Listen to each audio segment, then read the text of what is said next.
Olá a todos, bem-vindo ao Vídeo Golpério. Nessa semana nós teremos uma contribuição de um professor altamente capacitado, é o professor Arthur Novaes Júnior. Ele, no meu conceito, é uma das maiores autoridades em periodontia no Brasil. Ele possui mestrado em periodontia na Universidade de Boston, doutorado na Universidade do Rio de Janeiro, e ele é hoje o professor titular do Departamento de Periodontia da Universidade de São Paulo, em Ribeirão Preto. Ele vai discutir com vocês 60 minutos muito proveitosos em relação à regeneração óssea guiada. Professor Arthur, obrigado pela participação.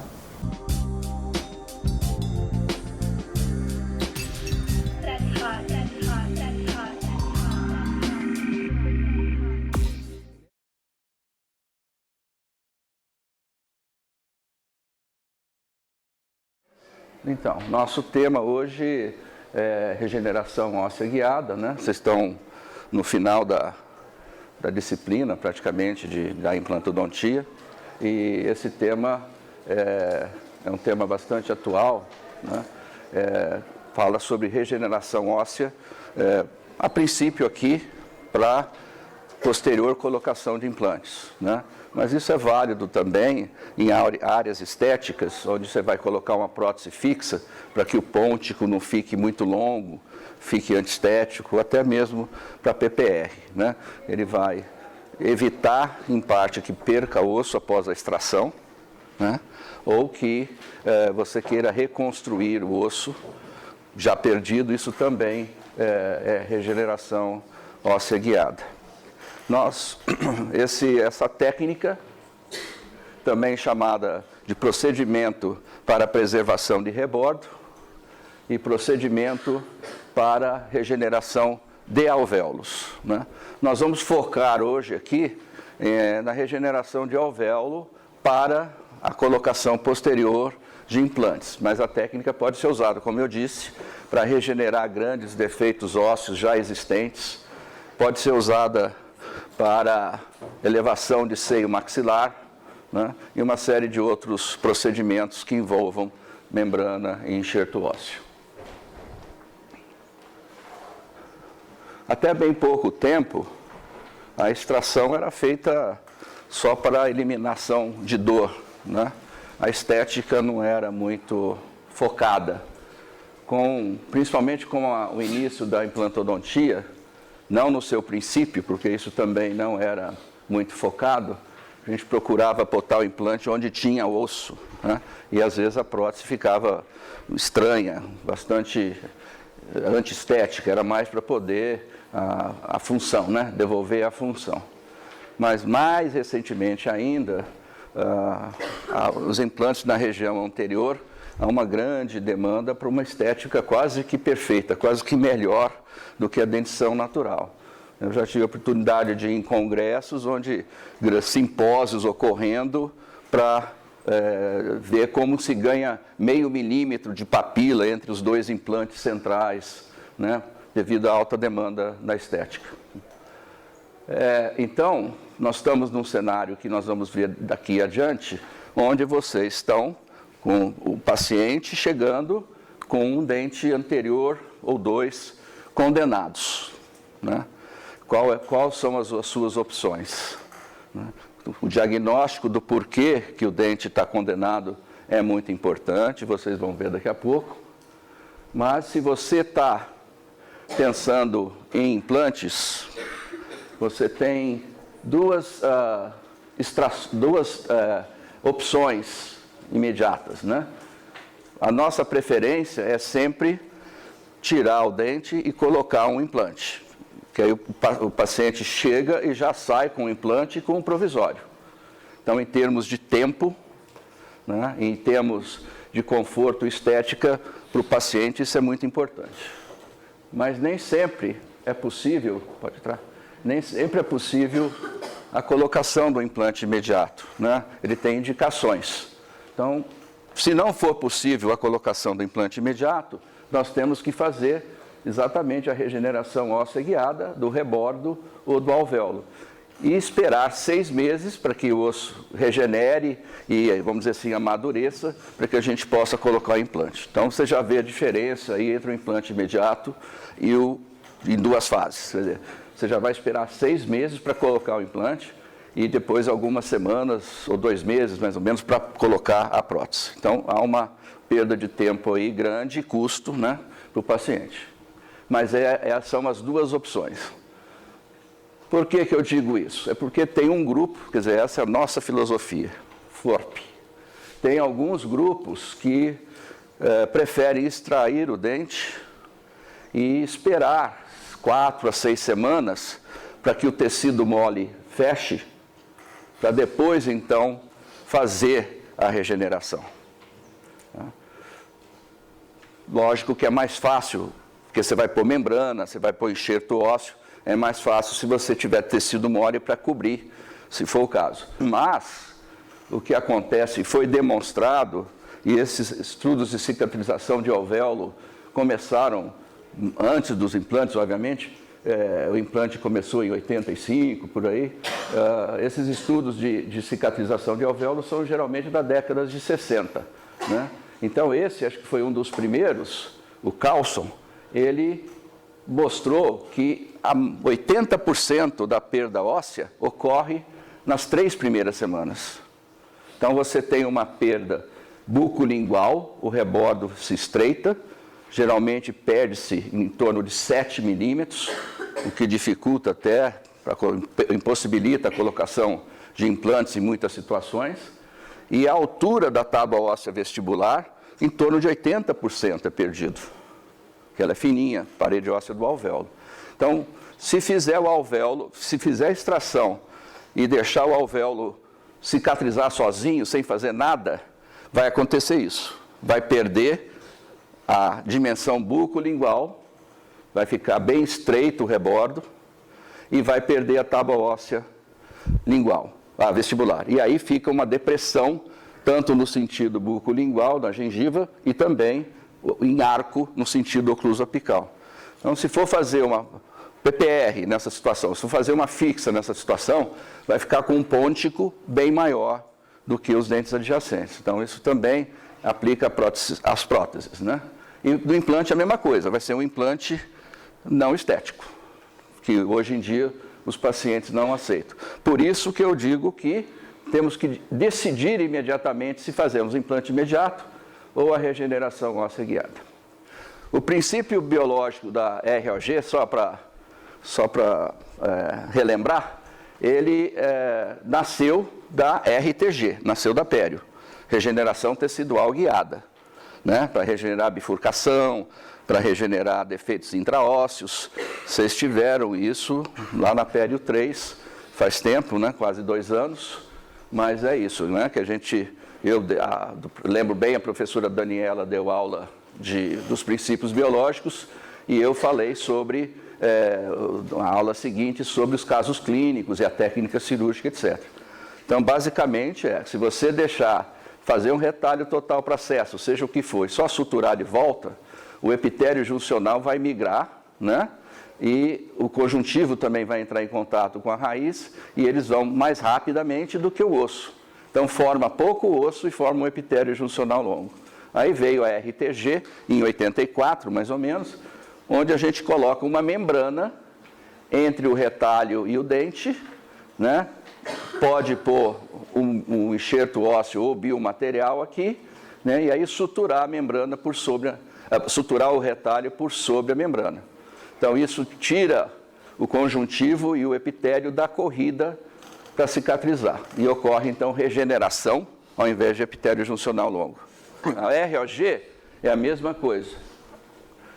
O princípio foi adaptado, apareceu 10 anos depois, em torno de 94. Porque, não sei se na cirurgia, eu vou mostrar aqui, o que nós estamos mostrando aqui é mais para clínica particular, para onde as pessoas podem pagar pela membrana e pelo biomaterial, né? É lógico que aqui na cirurgia, que eu não quero dizer que eu estou falando que a cirurgia faz errado, porque aqui na nossa disciplina de cirurgia, vocês extraem centenas e centenas de dentes por ano. É impossível colocar, o custo de colocar a membrana em biomaterial em todo o alvéolo é impossível, mas seria o ideal, tá? Para não perder, não ter essa perda óssea. Inclusive, existem certas manobras, não sei se vocês ainda fazem, ou eles recomendam, que é a manobra de chambré, que é de comprimir, né, e tentar aproximar os bordos da ferida. Então, isso prejudicava ainda mais a perda óssea, favorecia a perda óssea, aliás, né? E a sutura também, tentando aproximar os bordos, também favorece a essa perda óssea. Então, nós temos um alvéolo aqui normal, tecido em volta, né? Então, como isso cicatriza? O osso vai começar a formar da parte apical e lateral em direção ao centro, vocês vão ver isso acontecendo nas radiografias daqui a pouco, mas o conjuntivo e o epitélio do bordo da sutura, supondo que aqui tivesse a sutura, o conjuntivo e o epitélio também entram. E eles migram de novo, como aqui, mais rapidamente do que o osso está formando. Então, o que acontece? A regeneração do osso dentro do alvéolo vai ser parcial. E como o conjuntivo penetrou aqui, esse osso vestibular e lingual, eles ficam sem nutrição, sem vascularização e acabam necrosando. Então, perde a parede vestibular também e a formação óssea dentro do rebordo é parcial, o que nos leva a esse problema estético. Se a gente agora, antes de suturar, mesmo que seja deixar só um coágulo, colocar a membrana, essa é amarelinho, em volta do alvéolo, como se fosse uma cela, e depois suturar o retalho, o conjuntivo e o epitélio não vão penetrar. Então vai ter aqui só o coágulo e o osso vai poder regenerar à vontade, sem interrupção, sem concorrência, e vai ter uma formação óssea quase que completa, principalmente se o alvéolo estiver intacto. Então, esse é o princípio da regeneração óssea, né? Por isso que é guiada. Você está guiando a cicatrização para que só o osso participe e não o conjuntivo e o epitélio.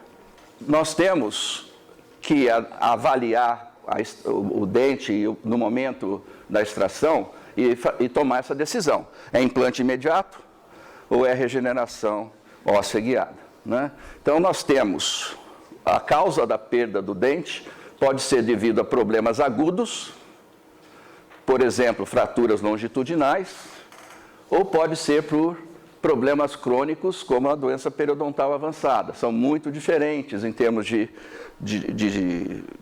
procedimento, né? A doença periodontal avançada, nós vamos ver daqui a pouco, você tem uma infecção a longo prazo, as bactérias penetram no tecido e até no osso.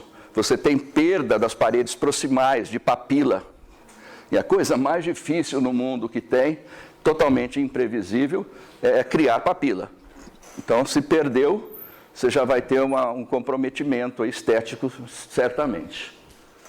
Então, se a etiologia, a causa da perda desse dente ou da extração que vocês forem fazer, for uma fratura longitudinal, que é um problema agudo, que aconteceu 1, 2 semanas atrás, né? A gente tem que avaliar, para ver se pode pôr um implante ou não, os seguintes itens, né? Quer dizer, perdas ósseas extensas em mais de uma parede, ou seja, a parede vestibular e uma parede proximal, onde vai perder papila. Aí não deve fazer implante. Nós vamos fazer a regeneração óssea guiada. Perdeu a parede vestibular e só.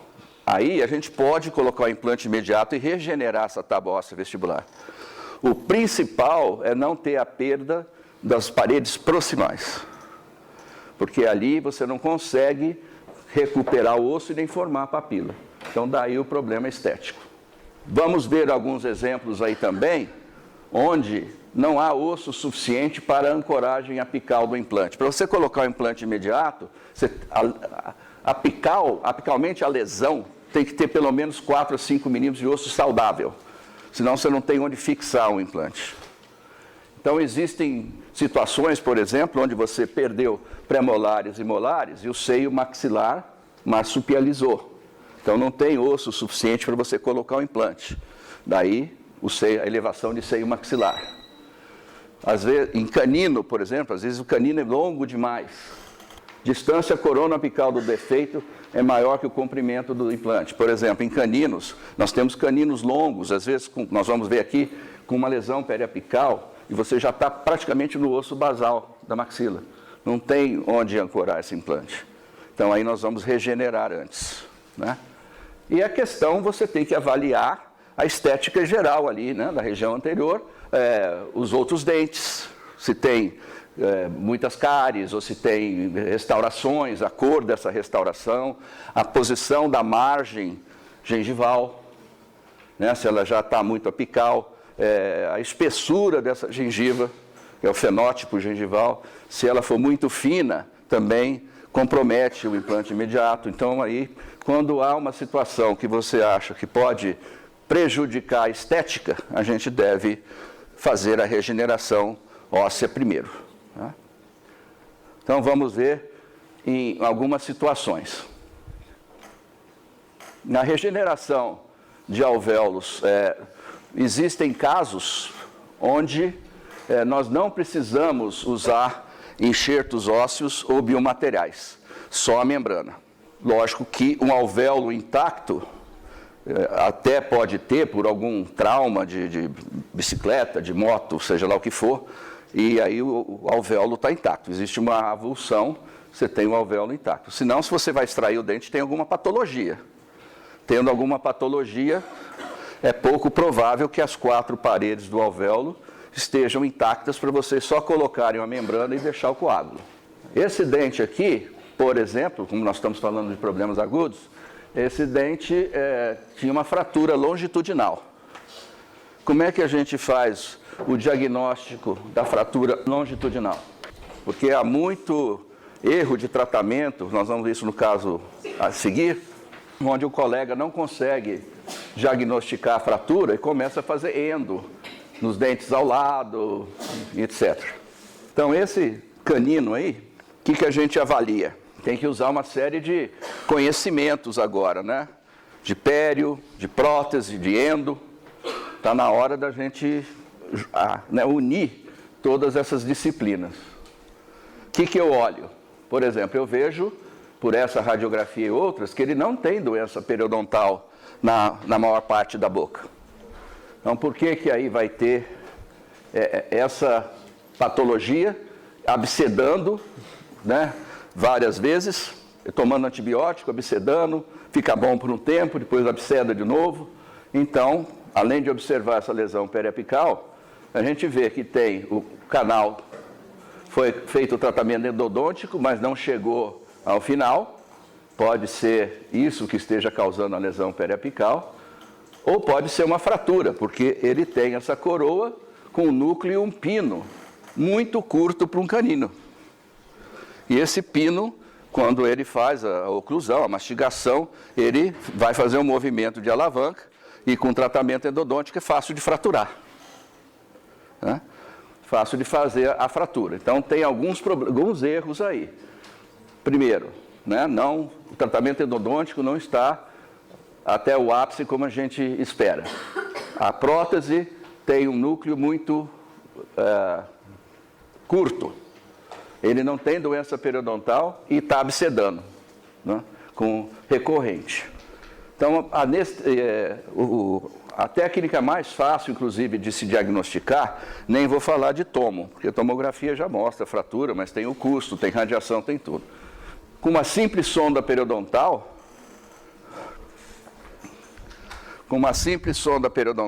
você começa a sondar aqui na mesial, vai ver que tem, vamos dizer, um sulco de 3 milímetros.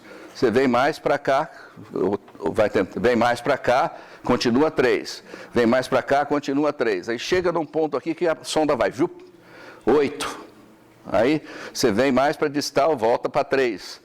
Volta para 3, volta para 3. Quer dizer, ele não tem doença periodontal, mas chega no ponto central, a bolsa vai para 8. Não preciso mais nada para diagnosticar. Toda essa análise que eu fiz e essa sondagem é uma fratura longitudinal, uma fratura vertical, e o dente está condenado. Tudo bem? Então, essa análise você vê. Eu usei conhecimento de pério, conhecimento de endo, conhecimento de prótese. E é isso que a gente tem que fazer no dia a dia. em nossa clínica. Então, quando foi feita a extração, esses são casos antigos, são slides que foram digitalizados.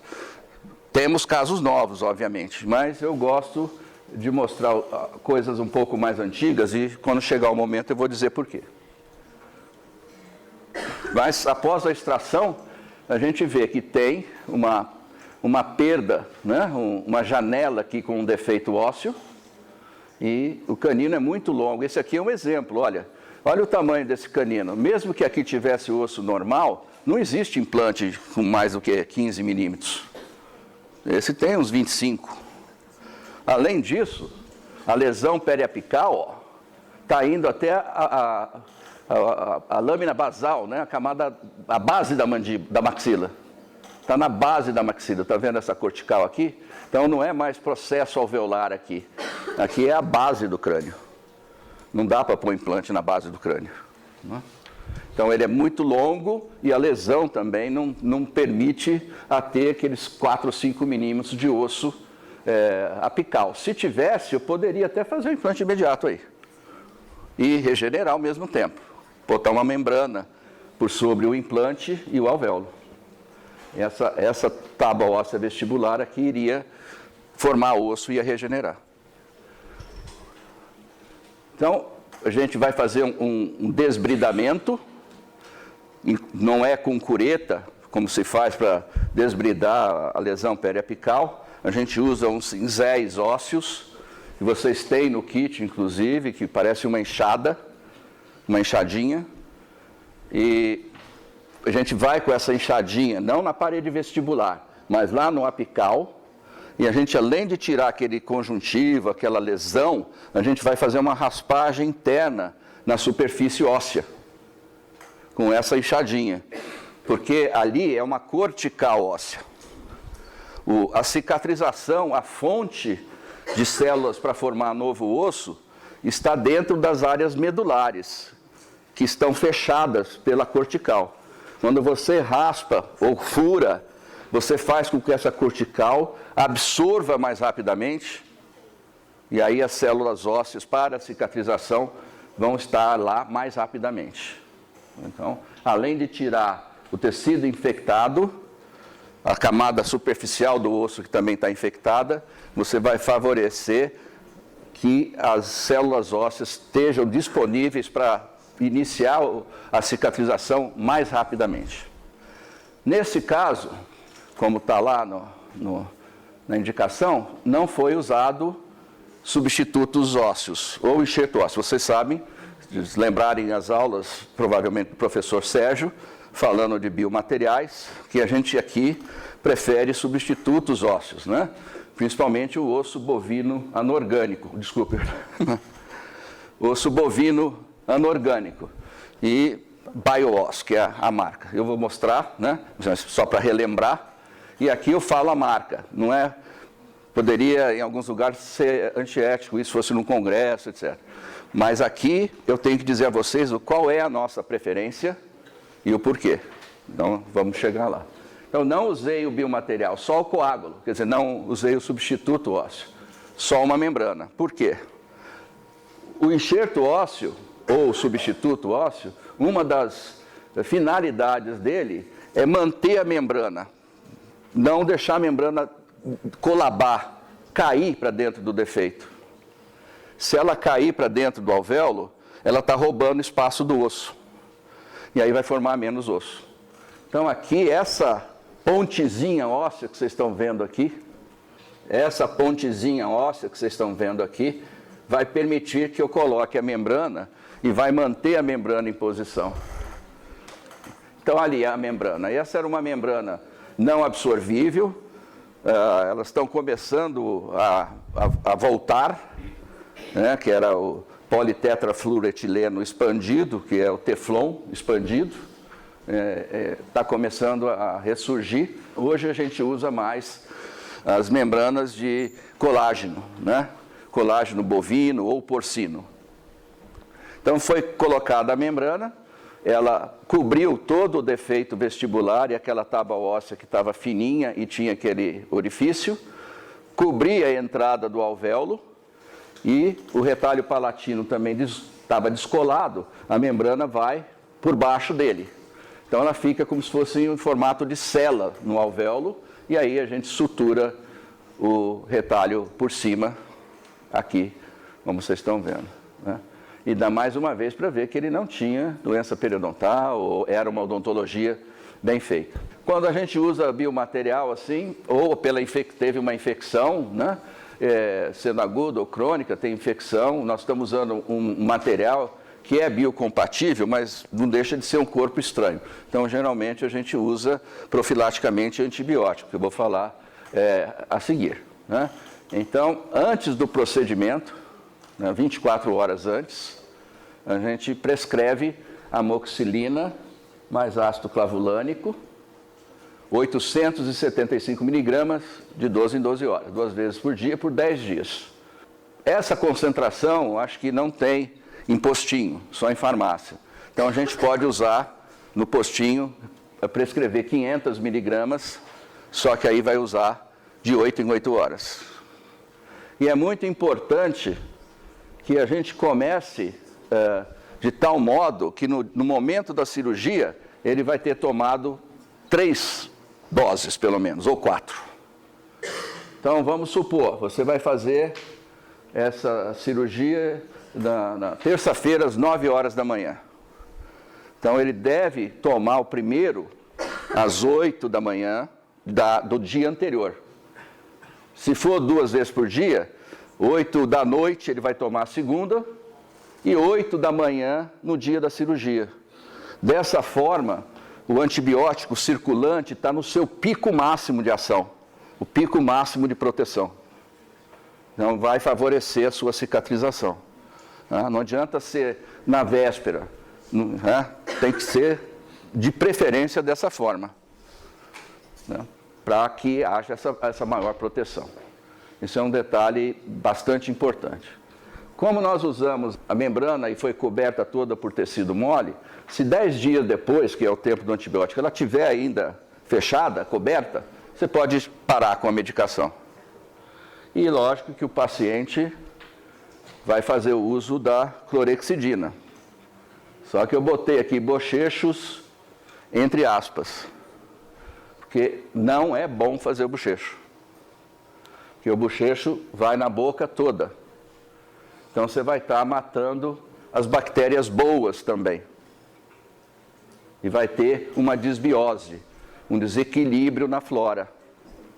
A gente deve pedir para pôr ou banhar só aquela região, se for fácil, ou então aplicar com um cotonete na parte de tecido duro, na parte dos dentes adjacentes e não propriamente no tecido mole. Então, em qualquer situação em cirurgia periodontal, a gente recomenda que se faça o uso do periogádio, por exemplo, né? Mas não fazer o bochecho. A gente quer que as bactérias boas fiquem.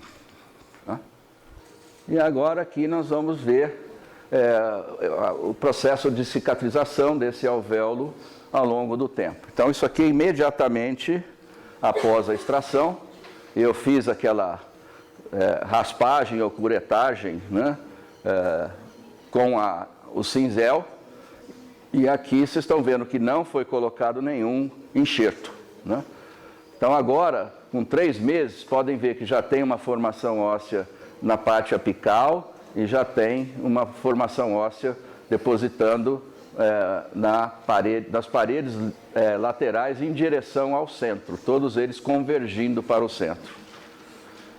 E aqui, com 6 meses, já está completo a cicatrização, o alvéolo já está todo preenchido por osso. Tem só essa partezinha central aqui que ainda falta, mas aí não tem problema, porque é onde eu vou furar para colocar o implante.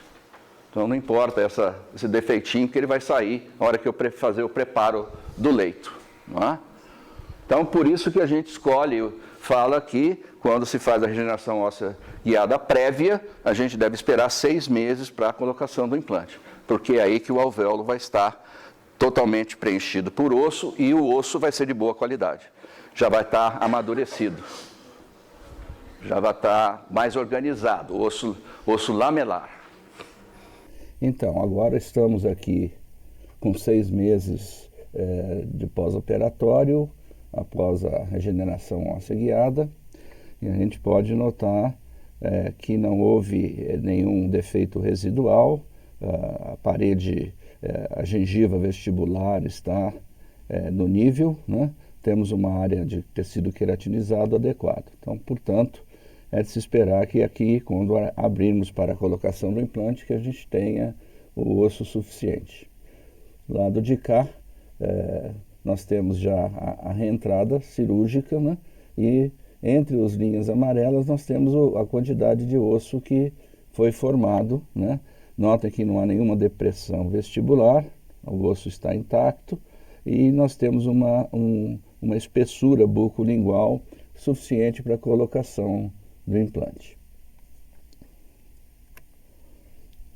O implante foi colocado de acordo com a técnica que se recomendava naquela época, né? Bem centralizado.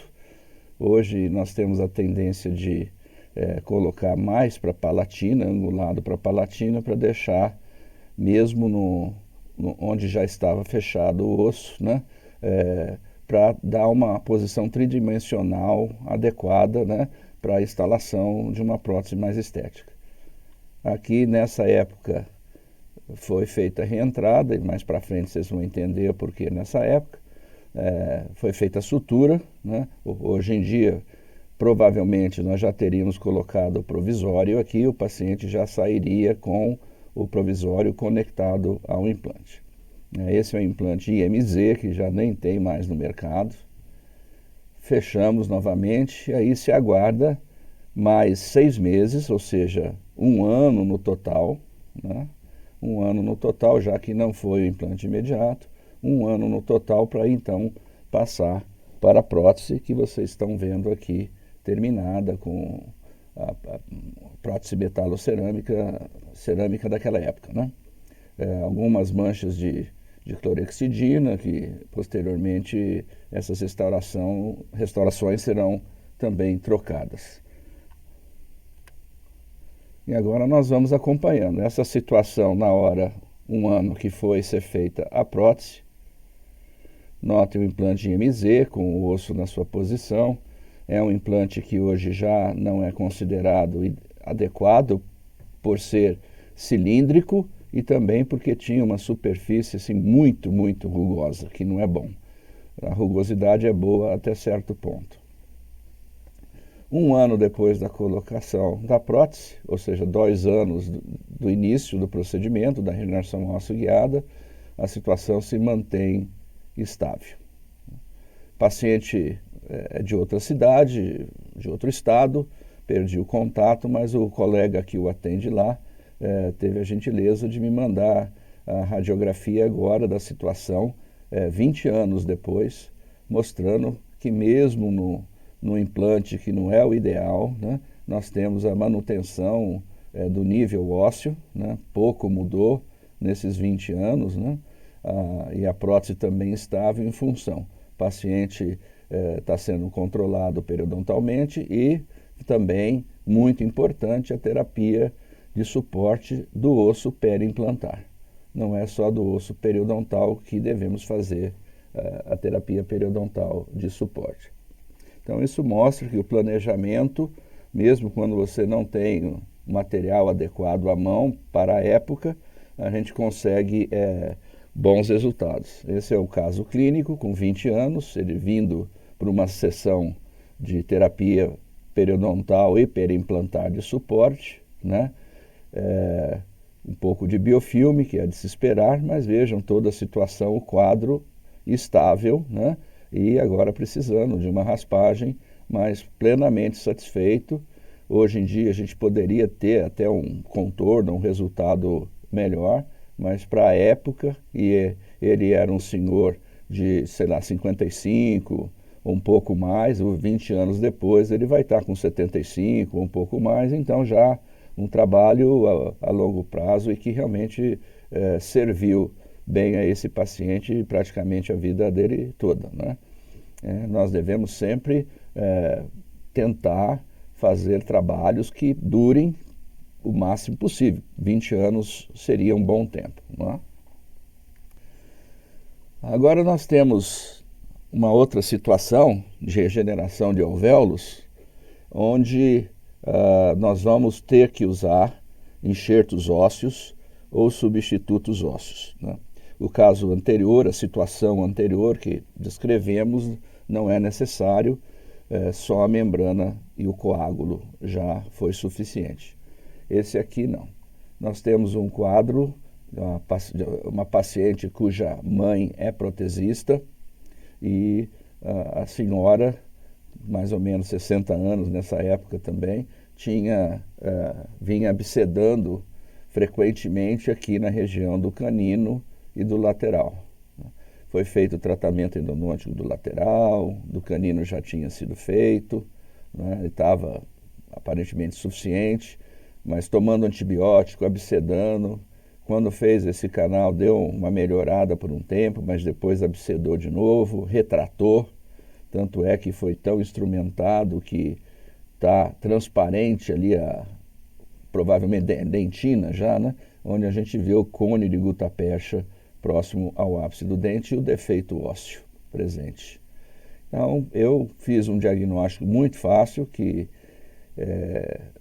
clinicamente, hoje nós temos tomógrafos e temos outros meios, mas tem situações que a experiência clínica só resolve, né? Então, eu observo o quê? Que a paciente não tinha doença periodontal, que ela tinha no canino um dente com uma restauração e eu vi na radiografia que tinha um tratamento endodôntico e um pino, né? Núcleo e pino.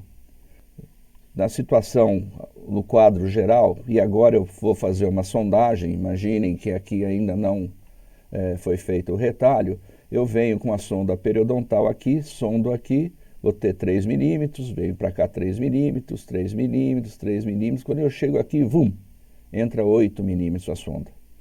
Né? Aí depois eu volto, continuo, ela volta a ter 3, 4 novamente, até o outro lado. Então isso significa o quê? Clinicamente eu não tenho mais nenhuma dúvida. O que eu tenho aqui, com esse quadro total, a conclusão é de que uma fratura longitudinal aconteceu nesse canino. E de fato a gente vê aqui esse risquinho e que vai formando esse defeito ósseo. Então o dente foi extraído e a gente vê o defeito, né, o resto da raiz do canino, porque era um canino longo, então o alvéolo também é longo. A parede óssea residual aqui é muito delgada para se arriscar a um implante imediato. Já houve uma perda em altura dessa parede óssea e tem o defeito ósseo comunicando aqui junto com o alvéolo. Então é um defeito imenso. Então aqui foi necessário o uso do substituto ósseo. A gente usa, nossa preferência tem sido pelo BIOS da Gartich desde essa época. Trabalho com esse material por 30 anos, portanto, a gente conhece toda a literatura e a qualidade. Toda a literatura e a qualidade desse material já está aí há muito tempo. Então ele foi compactado dentro do defeito, preenchendo todo o defeito, e por cima a membrana BioGuide, né, absorvível, né, de colágeno, e que ela tem uma capacidade de absorver o sangue, né, e isso, o sangue contém uma série de fatores de crescimento que também facilitam o processo regenerativo.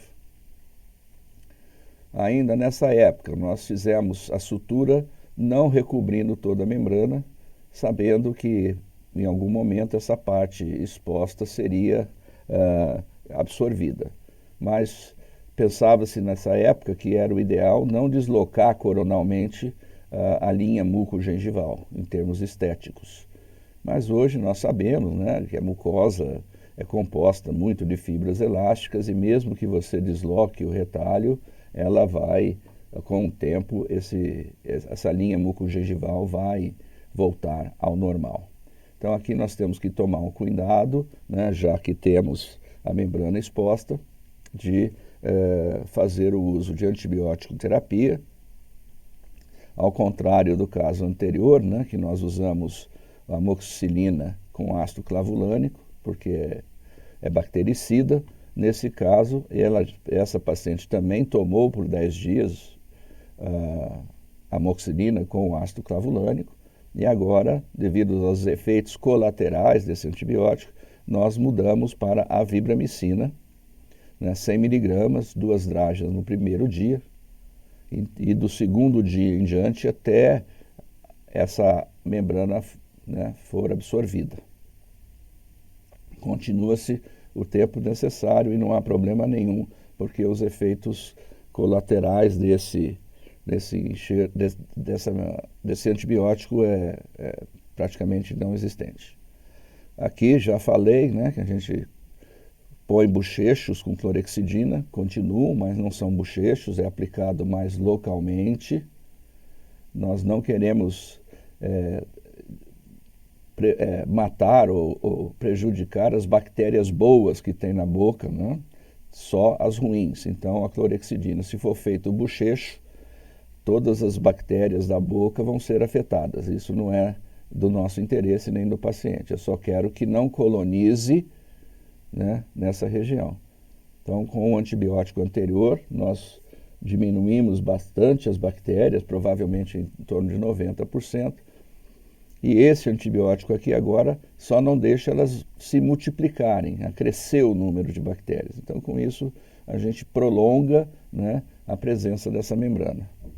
A remoção, obviamente, não é necessária, porque é uma membrana totalmente absorvível. 6 meses, então, após o procedimento cirúrgico, né, foi feito, a mãe da paciente fez um provisório com um pontico aqui adesivo, e a gente pode ver que o contorno está muito bom, uma pequena depressão, que depois eu vou corrigir. Aqui na intenção de fazer uma papila, mas sabemos que não é necessário, né? É só estabelecer o ponto de contato que a papila se forma, né? Se tiver osso proximal aqui, normal, adjacente aos dentes, né? Ao lado dos dentes, cuja face está voltada para a área onde colocaremos o implante. Aqui já um retalho um pouco mais conservador, né? Já estamos mudando um pouco as técnicas. Notem que podemos ver o osso neoformado junto com as partículas do BioOss que ficam preenchidas, né? E ficam envoltas em novo osso, e também por ter túneis no seu interior, o osso se forma dentro das suas partículas também. Aqui, já nessa época, já trabalhávamos com o planejamento inverso, né? Ou seja, o protesista me fazia o guia para que eu soubesse qual é a posição ideal do implante para ser colocado, para que ele possa fazer adequadamente a prótese, né? Então, eu usando esse guia, fiz o preparo do sítio, o implante foi colocado, o implante Sterios, que também já não temos no mercado, uma pequena modificação, e ele recebeu o nome agora de uma outra empresa. Como eu já comentei anteriormente, nessa época a posição do implante era centralizado, né? Hoje a gente prefere um pouco mais para palatino, e sendo assim, quando eu fiz a preparo e a colocação no implante, achei que a parede óssea aí ficou um pouco delgada, então acrescentei um pouco de BioOss, não para regenerar, só para ter um volume, não deixando então que no futuro houvesse uma pequena depressão aqui para não prejudicar a estética. Uma distância boa, a gente sabe que tem que ter pelo menos 1,5 milímetro entre o implante e o ligamento periodontal do dente adjacente, e assim também dos 2 dentes adjacentes, né? Então, um bom espaço para formar a papila. Aqui a imagem radiográfica imediatamente após a colocação do implante. Temos que ter um bom treinamento, obviamente, né? Implantes unitários são os mais difíceis de se colocar, pelo planejamento, pela estética e também pelo espaço. O ideal, na minha opinião, é que se tenha um curso de periodontia primeiro, antes de se aventurar a fazer cursos de implantes ou fazer implantes. Geralmente as pessoas fazem ao contrário e vão perceber a necessidade de ter a periodontia para poder manusear o tecido mole e ter todos esses conceitos que nós estamos falando. Mas veja que eu não tenho muito espaço para manobra aqui, para não ferir, né? Não passar o implante cortando um pedacinho do dente, dos dentes adjacentes. Se você fizer isso, você vai estar condenando esses dentes adjacentes. Então é muito cuidado, planejamento. Hoje com a tomografia é mais fácil, até para fazer os guias com mais precisão, mas imaginem vocês aqui, eu só tinha uma panorâmica e uma radiografia 3x4, né? Periapical. E havia uma certa preocupação também, uma absorção ou anquilose nesse lateral, devido à instrumentação exagerada que teve que ser feita, né? Mas não, a gente vê que tem, essa é a área do defeito ósseo, que vocês estão vendo com a cor diferente aqui um pouquinho, né? É o osso misturado ao enxerto, isso imediatamente após. Aqui só para a gente fazer um pequeno acompanhamento, porque em 4 meses a situação não deveria mudar muito, a não ser que eu tivesse realmente algum problema com esse lateral. Mas 4 meses a gente vê que está tudo estável, está tudo caminhando bem. Essa é uma fotografia clínica já com a prótese final, né? A mãe da paciente que fez é uma boa protesista, só que foi bastante tempo atrás, o paciente vindo para uma manutenção periódica, né?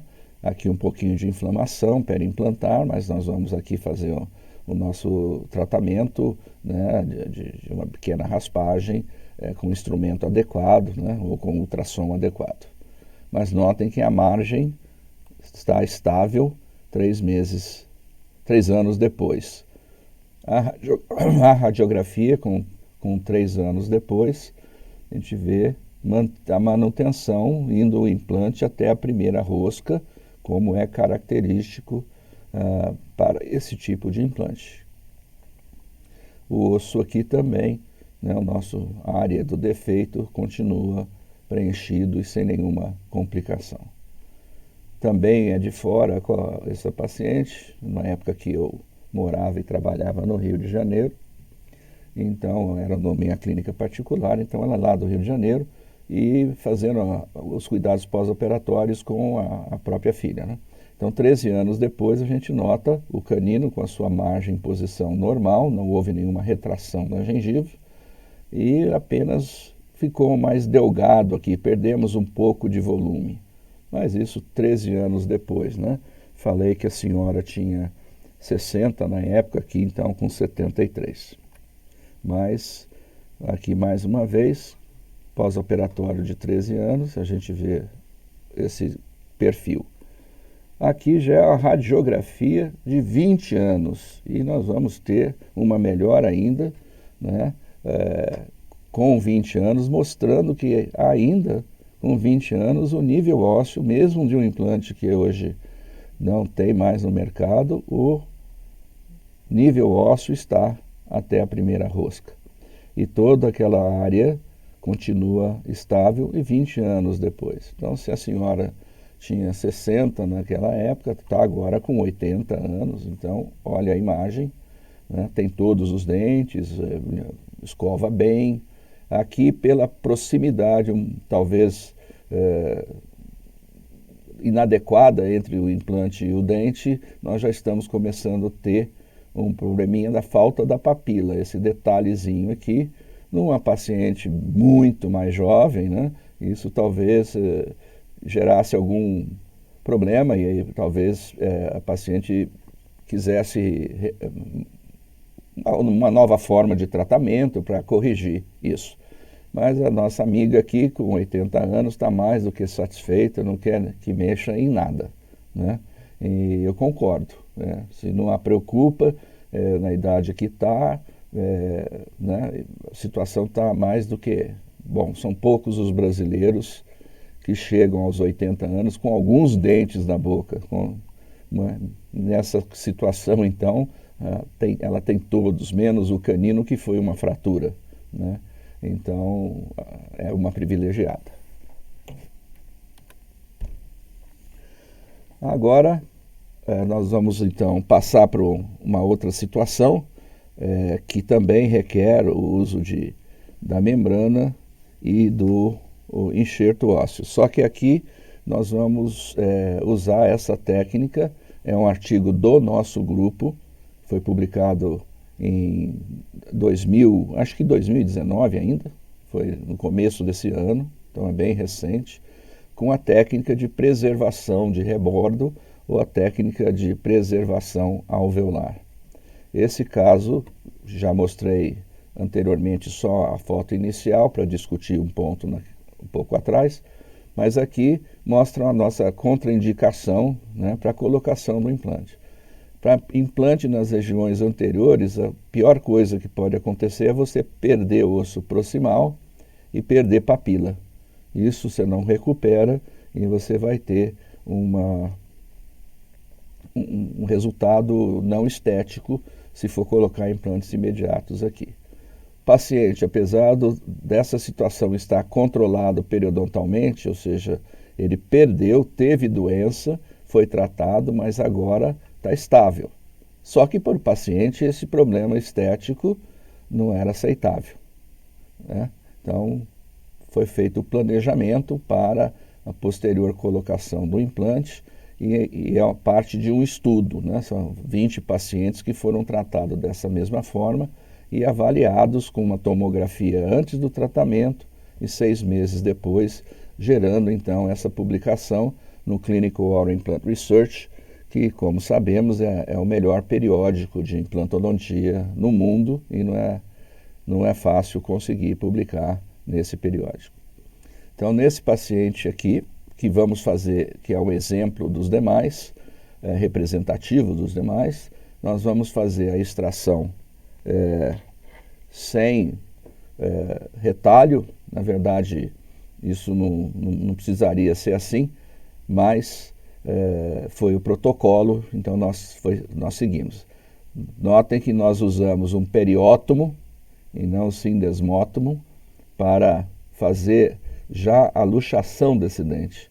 Esse instrumento dos kits periodontais é uma lâmina muito fininha, afiada, e ela é introduzida entre o osso e o ligamento periodontal, em toda a circunferência dos dentes, de todos eles, dando a volta. Isso provoca uma hemorragia no ligamento, e essa hemorragia, o sangue já faz o dente ficar com uma certa mobilidade e daí uma facilidade para a sua extração, prejudicando menos, principalmente, o osso vestibular. Aqui, então, a extração, né, cuidadosa. Existem vários dispositivos que parecem um saca-rolha, e você introduz uma broca, né, no meio do dente e depois, com o motor, ela gira e o dente, então, vai saindo, provocando menos trauma ainda para esse osso vestibular. Mas no ambiente universitário nem sempre a gente pode ter os equipamentos que são melhores, né, no mercado. Então aqui foi feita a extração cuidadosa. Notem aqui, né, os alvéolos sem quase trauma. E aí, por isso que eu disse que talvez não fosse necessário fazer dessa forma, porque posteriormente, em seguida, nós abrimos um retalho. Então poderia ter feito essa abertura. Mas se nós fôssemos fazer uma regeneração ósseo-guiada num alvéolo sem o retalho, que é como nós vamos demonstrar mais para o final, aquela seria a técnica a ser usada. Então aqui foi feito um retalho total, um lateral serviu como experimental e o outro alvéolo como controle, só o sangue dentro do alvéolo, só o coágulo. Nesse caso, esse lateral vai receber, vejam que a membrana está fixada, isso é muito importante, para estabilizar, né, a membrana e o coágulo. Isso ajuda muito na formação óssea. E a membrana está colocada, fixada no vestibular, aguardando a colocação do enxerto, né, e compactado no alvéolo, e aí depois, em seguida, essa membrana vai ser dobrada e vai penetrar por entre o retalho palatino e o osso, né? E no outro lado, o lateral oposto, vai servir como nosso controle. A membrana vai ser dobrada também, fechada, só que no interior do alvéolo só vamos ter o coágulo. Então, aí compactando, né, a membrana agora já dobrada, colocada em cela, né, entre os dois, entre o retalho e o osso aqui, né, e agora o nosso retalho vai ser suturado, deslocado coronalmente para fechar totalmente a área, não deixando a membrana exposta. Também o antibiótico, né, a rotina nossa de antibiótico foi aqui seguida também. Os pós-operatórios, 15 dias, quando se retirou a sutura, a gente pode ver que o volume aqui ainda é mantido, isso pode ser um pouco de edema, mas já é um bom indicativo de que a membrana não está exposta e de que não houve nenhuma perda de material. Com 30 dias, o mesmo quadro, né, já bem cicatrizado, já bem fechado. A partir de agora não há grandes riscos de exposição da membrana. E aos 6 meses, então, nós vamos fazer uma nova tomografia das duas áreas. Então, aqui só para mostrar, essa é a tomografia inicial. E a medida, veja que a taxinha, o parafusinho foi usado também como referência para medir a perda da tábua óssea vestibular em altura e também para medir a tábua óssea palatina. Mas essas duas medidas, no momento aqui, para o artigo é importante, mas para o estudo, mas aqui para o nosso caso, para a nossa discussão, não é. Nós pegamos aqui, logo após, então, a extração e a cirurgia, né, do dia do tratamento, essa tomografia, então, nos interessa mais essa distância entre a tábua óssea vestibular e a palatina, ou seja, a espessura do rebordo, se ele é mantido ou não, ou se ele também pode ter se deslocado apicalmente, perdendo um pouco em altura. Mas nós vamos nos importar mais com essa medida. Nesse caso aqui, era de 6,8, o que vale essa linha vermelha. Então essa é a nossa medida importante e é o que eu vou mostrar depois, destacar na nossa tabela. Nós temos então alguns exemplos aqui de o antes e o depois, né? O que vale é essa distância aqui, né, entre a tábua óssea vestibular mais apical com a palatina. Então aqui deu 7,7, esse é o grupo controle, portanto não usou o coágulo, né, não usou o enxerto, o BIOS, né, só o coágulo, e aí reduziu 6 meses depois, que é essa imagem aqui, para 6,5. Portanto, houve uma perda na espessura do rebordo de 1,2 milímetros. Sem tratamento, deixar sem membrana e coágulo, a literatura já mostra que essa perda é de 5 a 7 milímetros. Quer dizer, não teria nada aqui praticamente para você colocar o implante. Teria que partir para cirurgias mais agressivas, mais invasivas, para recuperar o osso e ser possível a colocação de implantes. No grupo teste, então onde usamos a membrana com o biomaterial, nós tínhamos inicialmente, uma semana após, né, que é o nosso baseline, nós tínhamos 8,4 milímetros e agora nós temos 7,8 milímetros.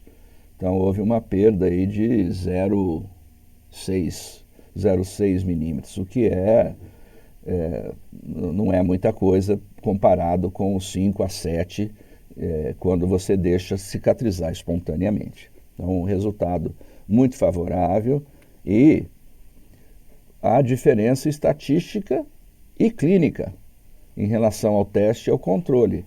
Nós, no grupo teste, perdemos 0,5 em espessura e no grupo controle 1,3. Mesmo no grupo controle, a perda foi pequena por causa do uso da membrana e do coágulo. E a diferença de 0,5 para 1,3 foi estatisticamente significante, mas eu diria também que é muito relevante clinicamente. Parece pouco, mas você perder 1 milímetro a menos é muito bom em termos do resultado estético final, né? Em termos de pensar em papila, em pensar em contorno gengival, 1 milímetro a mais para você ter o posicionamento ideal do implante também é relevante clinicamente. Percentualmente, aí, 8% foi perdido nessa medida no grupo teste e 18% no grupo controle. Comparando com outros estudos, talvez pela tomografia ser mais precisa do que os exames clínicos ou em modelos, né, mais preciso, tenha dado esse resultado melhor, mas o fato é que isso é a média, né, de 20 pacientes que foram tratados dessa forma. É um resultado muito bom e que dá todo o respaldo para essa técnica. 6 meses depois, a gente já pode colocar os implantes. Também é importante ver na literatura, né? Então, essa técnica, que é a técnica de preservação de rebordo ou preservação alveolar, tivemos em 2018 uma revisão sistemática e meta-análise desses procedimentos. E eles concluíram, publicada no JOMI, que é uma revista muito respeitada na implantodontia também, confirma a eficácia, né? Então, temos esse respaldo de outros estudos que foram avaliados na literatura através dessa revisão sistemática. Agora, nós estamos falando de problemas agudos, né? Onde a perda óssea é rápida, né? E a infecção não é prolongada. Se nós agora abordarmos essa situação de problemas crônicos com infecção de longa duração, o problema já é muito mais complicado, né? Nós temos uma infecção que penetrou mais nos tecidos, até no osso, já está lá uma longa duração, longo tempo, o organismo, né, o hospedeiro respondendo imunologicamente a longo tempo a essa infecção. Então, os resultados geralmente não são tão bons quanto os que demonstramos agora, né? Geralmente nós temos perda óssea maior, nós temos perda de papila, nós temos perda do osso proximal, como vocês vão poder ver, né? Então, aqui nós temos que avaliar justamente o grau de perda óssea em termos de extensão,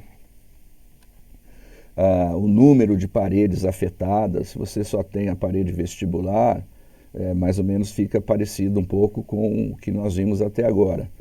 Mas se já afeta um número maior de paredes ósseas, principalmente as proximais, e isso vai levar também a uma perda de papila, já não é indicado o implante imediato também. Mesmo não sendo imediato, o resultado geralmente não é muito bom esteticamente, a não ser que cirurgias mais invasivas fossem realizadas.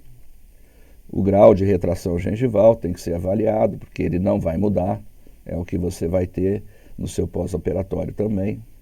Então tem que explicar isso para o paciente, se você vai ter a capacidade de fazer a estabilização primária do implante, ou seja, ele vai ficar imóvel uma vez colocado, né? Não pode ter mobilidade alguma, isso já é história antiga na implantodontia.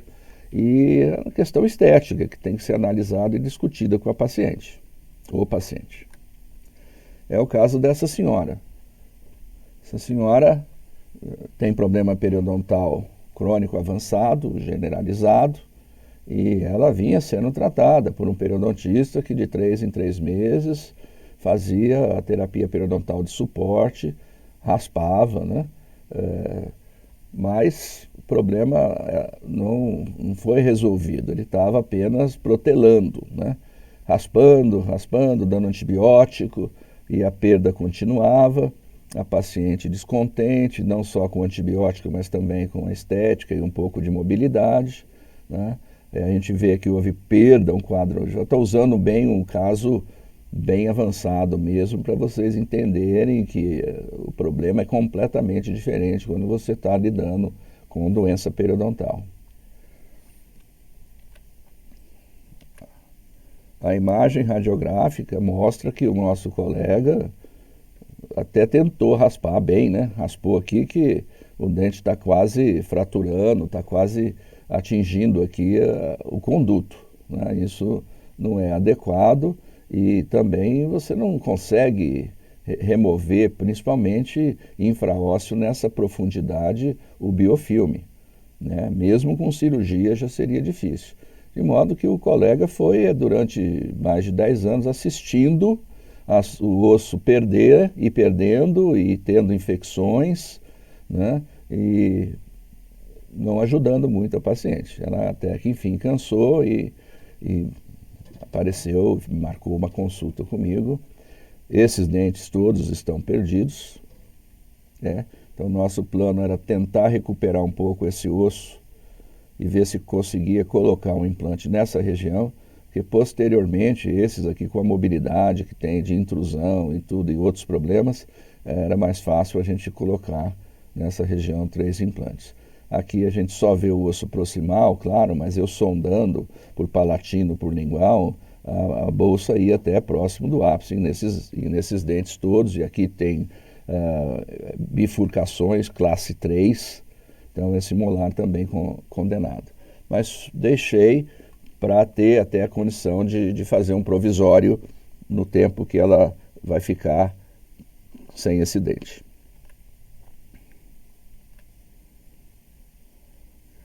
Essa então é a imagem, não vamos repetir passo a passo a técnica cirúrgica. Foi feito um retalho, foi preenchido totalmente. Aqui eu tinha me esquecido de fazer a foto inicial, então aqui já no momento de fazer a incisão, eu lembrei, então aqui já estava com anestesia infiltrativa para reduzir, né, o sangramento após a incisão. Então essa é a inicial, a gente vê o defeito, né? E agora o retalho aberto e a colocação do biomaterial e posteriormente a membrana. Então, avaliando aqui já no pós-operatório, a gente vê que o defeito inicial era aqui. Começava aqui, então a gente já tem um preenchimentozinho nessa região. O que me deu assim um pouco mais de ânimo é que a gente olhando bem a radiografia, quem tem o olho para isso, você percebe uma pontinha óssea nesse dente aqui, até essa altura, ali e aqui. Então o meu preenchimento ósseo, a possibilidade de ter é isso aqui. Então ainda falta um certo tanto, né? Já conseguimos essa parte aqui, mas com o tempo a minha expectativa é que fosse formado o osso nesse sentido. E aí seria possível a colocação de um implante. Então, agora com 6 meses, de fato, o que a gente imaginava aconteceu, seguiu exatamente aquela linha que eu previ, né? E agora eu já tenho uma situação bem melhor aqui, mas não boa. Bem melhor, já não tem doença nesse dente, principalmente, né? Esse aqui tem, mas não na proximal. É possível, então, a colocação do implante. Olha, ainda tem um espaço do rebordo aqui suficiente para a colocação do implante. Vocês estão vendo ali, bem justinho, mas bem possível. E tem aqui 1 ou 2 milímetros de osso na vestibular, né? E um contorno adequado. mas devido à perda da gengiva, da papila e a perda óssea proximal, a estética é bastante comprometida. Então é isso que nós conseguimos esteticamente. Aqui está só para apoiar um pouco a área, para ver se a gente consegue ir melhorando um pouco esse contorno gengival, mas o planejamento agora era de fazer os implantes nessa região, né? Felizmente, a senhora, depois de um tempo, desenvolveu uma doença regenerativa e que rapidamente ela foi a óbito. Então é bem mais complexo a situação, né? Olha aí a imagem radiográfica com 5 anos. É bem mais complexa a situação quando você tem o problema crônico, né? E com a situação das periimplantites aumentando hoje em dia, os quadros com doença periodontal avançada, a análise e o planejamento deve ser muito adequado, muito bem, o caso muito bem estudado, senão você praticamente condena já o paciente a ter periimplantite. Agora, só para exemplificar, né, um caso onde a gente consegue fazer a regeneração alveolar, né, colocando um biomaterial e membrana, mas sem abrir o retalho. Então, esse é um paciente da faculdade, que tem periimplantite, 3 implantes aqui, que eu não consegui identificar a marca até hoje, mas são com um hexágono externo. Talvez numa radiografia vocês poderão ver isso.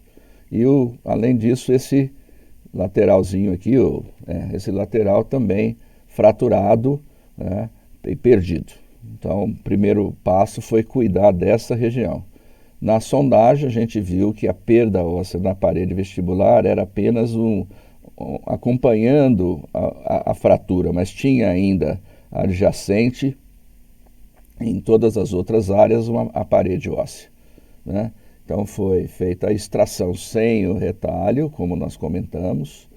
Se você não abre o retalho, você não descola o periósteo, e isso te dá uma grande vantagem em termos de regeneração, tanto de osso quanto de periósteo e de gengiva queratinizada.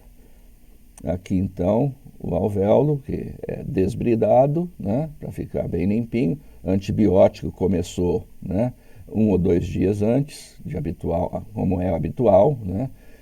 Amoxicilina com ácido clavulânico. Ali o alvéolo, o contorno gengival. Nós usamos aqui o LPRF após a colocação de um material ósseo, né, um substituto ósseo tipo BIOS no fundo do alvéolo, e depois misturamos um pouquinho com o PRF, né, e por final uma camada de PRF funcionando como uma membrana. Mas para não deixar também exposto, nós usamos o Mucograft Seal, né, que é aquela redondinho, né, um Mucograft redondinho, que do tamanho geralmente da entrada do alvéolo, e você sutura e fixa ele por cima do enxerto, por cima da sua membrana, para ter a situação de formar um pouco mais de tecido mole. Queria recomendar para essas cirurgias mais delicadas esse fio de sutura, é vendido aqui no Brasil pela Welfare. Ela tem realmente ela é europeia, né? Se não me engano é suíça, mas a agulha é impressionante a capacidade dela de perfurar. Vai suturar um enxerto conjuntivo ou mesmo um alvéolo como esse, outras agulhas você tem que fazer um pouco de força, fica um pouco difícil para conseguir ultrapassar o tecido. Esse aqui, o tecido vai sozinho, sem menor força, né? Então, apesar de não ter absorvível ainda, mas sei que já está vindo, mas ela é da Resorba, é excelente, recomendado, facilita bastante o seu trabalho. Sempre bom trabalhar com bons instrumentos e com bons materiais. 6 meses depois, olhem só, cicatrizado totalmente ali o alvéolo, não perdeu nada em estrutura, em desenho, né? Você vê a espessura que foi mantido, tudo tecido queratinizado, apesar da gente ter aqui ao lado os 3 implantes com periimplantite que no futuro serão também tratados. Mas olhem só a qualidade do tecido ali. E nós temos também as radiografias com 4 semanas e aqui com 6 meses. Olhem só a quantidade de osso que nós formamos nessa região. Então, bem adequado para posicionar bem esse implante. Agora, um implante de melhor qualidade, mais apropriado para esse tipo de situação, né? E aqui a gente vê a periimplantite presente nesses implantes ao lado aí, mas que vamos agora tratar. Então, é possível, desde que feito o diagnóstico corretamente, o planejamento, com tomografia de preferência, para você ver as paredes remanescentes, a gente consegue fazer esse procedimento regenerativo sem levantar retalho. Com isso, a gente pode terminar, né? Lógico, tem muitos outros assuntos para abordar, inclusive tem os estudos, né, histológicos mostrando a cicatrização em animais de maior porte, tipo cães ou mini pigs, onde a gente vê a cicatrização passo a passo, né, histologicamente, comprovando tudo isso que que acabamos de mostrar, né? Aqui nós temos a nossa bela faculdade de Ribeirão, odontologia, é isso aqui tudo. Aqui já é farmácia. Então daqui para cá é odontologia.